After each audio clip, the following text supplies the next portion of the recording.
Okay, this is problem 723, and it's a flexible budget. Again, this company produces luxury checkbooks with 3 checks and stubs per page. Each checkbook's done, yada, yada, yada.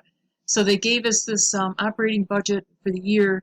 They thought they would sell 15,000 checkbooks at $20 a piece. $8 is your variable cost, and the fixed costs for the month were $145,000. So rather than put this all on my table, I just multiplied the 20 times the 15,000, and that gave me 300,000 in revenue and 120,000 in variable cost, and there's my fixed cost is 145. Okay? Then they gave us the actual results. And the number of checkbooks that they produced and sold was 12,000. Okay, and the average selling price was $21 per book. Variable cost was $7, and the fixed costs for the month were $150. So that gave me 12,000 times $21, $252 in revenue, 84,000 in variable cost, and 150,000 in fixed cost. So the vice president of the company observed that the operating income was much lower than anticipated, despite a higher than budgeted selling price and a lower than budgeted variable cost. So as the company's management accountant, you've been asked to provide an explanation. And the first thing they asked for was a static budget variance and then a flexible budget variance. So this is kind of nice to have both of them together here, and you see the extra information that you get with the flexible budget. Okay, so let's take a look at the problem. Of course, I did it backwards. So this is the level 1 budget, and this is a static budget. Here's our budget for 15,000 units. And you'll see in the book, they put the number of units underneath here. I put it up on top to make sure that I don't add it in by mistake. Okay, so I've got actual to the far left, and then static to the far right, and then my variance in the center. And this is my static budget, and these are the actual results. And you can see their sales are way under by 48,000, but we did save some. Well, the costs are less, but the trouble is with this, you can't tell. You can't tell what's due to the change in volume and what's perhaps, a flexible budget variance. So maybe a price type variance. So we've got fixed costs are also unfavorable by 5,000. Okay, so we don't know, did the increase in price result in a decrease in volume? We don't really know that. So now let's take it apart and do a level 2 variance. So right now, you want to think to yourself that this is a level 1, so it's actual and static with just the difference in the middle. Okay, so that, and it's called, you've got to pay attention to the names of these things, because let's say you're on an exam and it'll say, what's the static budget variance?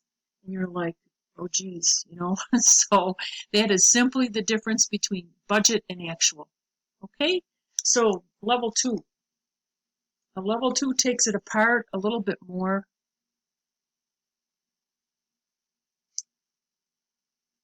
We have our actual results here that we just went through, okay, with an $18,000 actual income, and our budget had planned on operating income of $35,000.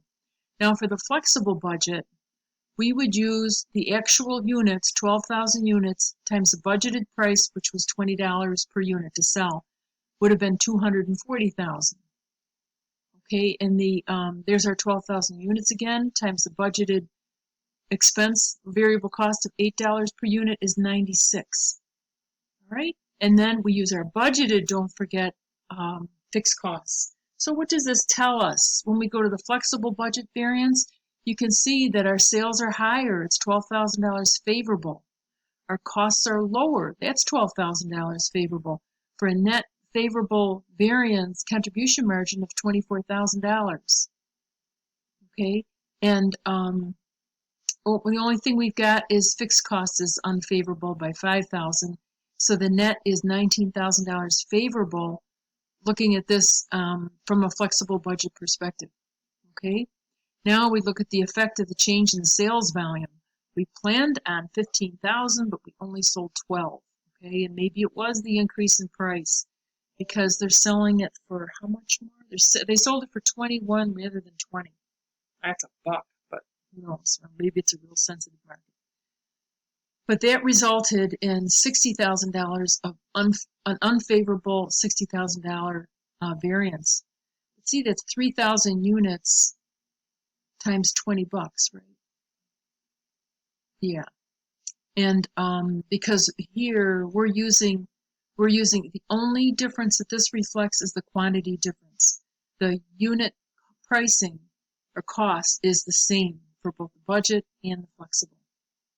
Okay, so it sort of tells a story. No difference, of course, in the fixed costs, but we've got a net $36,000 unfavorable variance. So this would be, a much better source of information for the for management, who wanted to know what would happen. Most of the variance, we got $17,000 of unfavorable variance total, and most of it came from the sales volume variance. Okay, because they sold 3,000 less than they planned. Okay, flexible budget variance, we did well on cost, and we sold more than they expected. Or no, we sold it for higher price, which resulted in $12,000. Okay.